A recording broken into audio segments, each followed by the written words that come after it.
Now, as Derek said, unless you've been living under a rock, flown off in a spaceship, or perhaps taken up resident in Kuala Lumpur for the month, you'll know that this weekend was all about X Factor. Yes, Joe was crowned the 2009 winner, and to celebrate this fact, we've got fellow contestant Daniel Fox in the studio with us this morning. Thank you for joining us this morning, Daniel. Hey, you're welcome. Now, obviously, you've seen it from the other side, where you'll get to watch the entertaining side. We don't actually realise how nerve-wracking it can, in fact, be. And first things first, was Joe the correct winner? I think, yeah, when it was between Ollie and Joe, and obviously Stacey, I think, yeah, he was the correct winner. He was the best singer in the competition, to be honest, when they got to the top 12.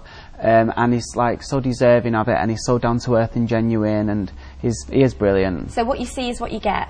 Yeah, exactly. And I don't ever think he'll like change. I think he'll keep himself grounded. I mean, he's got like his family. I think they'll keep him very grounded. He's got a very strong family, hasn't he? Yeah, the whole sort of North was really behind him this weekend. Daniel, it's a massive, the biggest ever competition of its type.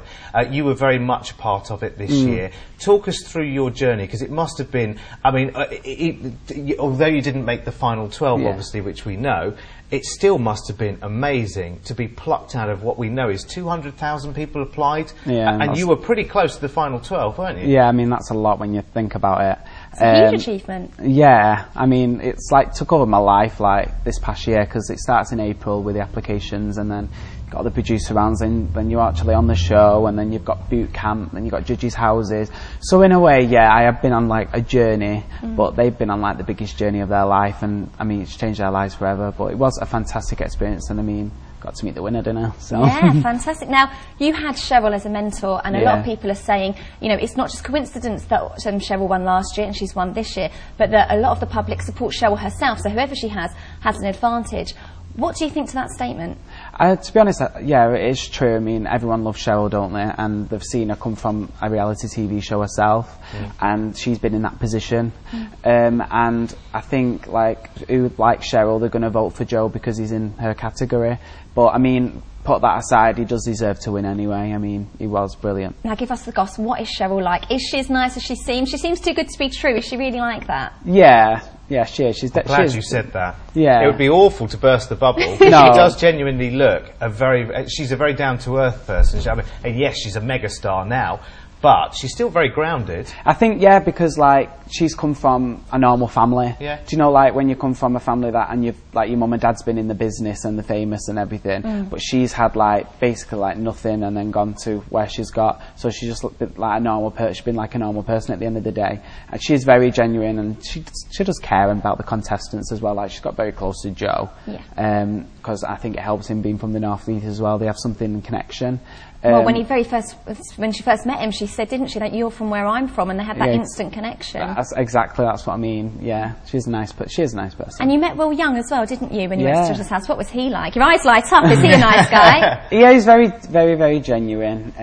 Like, he's come from the show, like, Pop Idol, and he knows what it was like once when he was stood in front of like 4 people. He's been on the same journey. Exactly. So I think it helps. They know how it feels.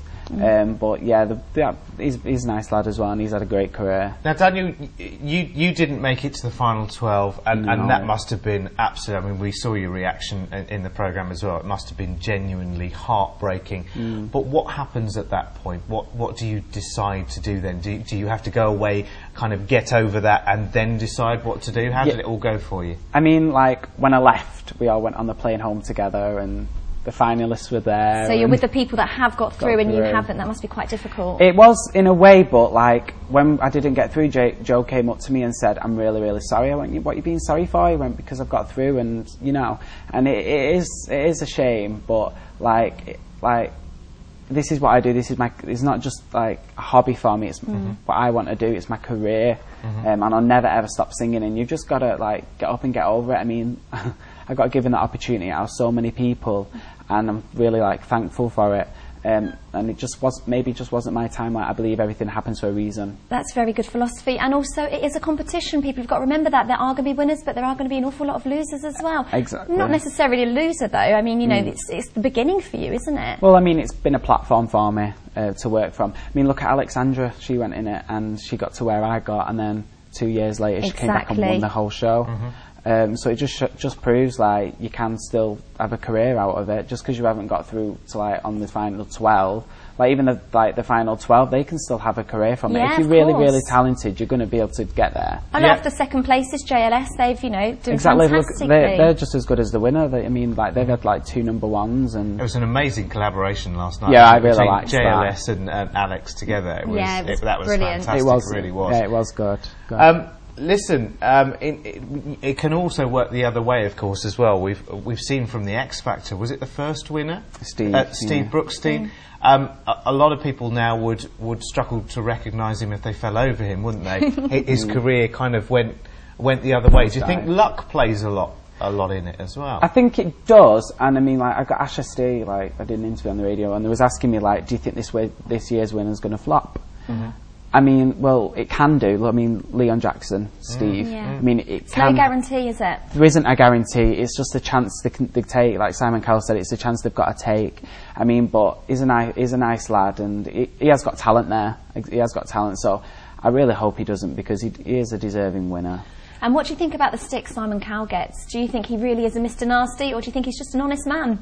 No, he's honest. I like Simon. I like Simon. I like Simon. He's very honest. I mean, that's show business for you. You've got to be honest. There's no point pretending someone's brilliant when they're not. He doesn't sugarcoat anything, does he? No, he's straight down the line, and he'll just tell you what he thinks. Daniel, quite briefly, because we're just about to run out of time, unfortunately, as we always do in these programmes. You haven't given up. It's not the end of the road. No. What's next for you? Well, I was doing like Britain's Got Talent. I'm just waiting to hear if I'm going on that. Okay. And then there was talks about doing Eurovision. Brilliant. I've always wanted to do Eurovision. I mean, when I wanted to sing for your country. Yeah. So what's the process there? It's like auditions again in front of like BBC producers and stuff like that. Oh, you'll be an old hat now. You've done X Factor. You don't need to worry about that. That's what I mean. And I did Britain's Got Talent before X Factor, but I didn't get picked for that.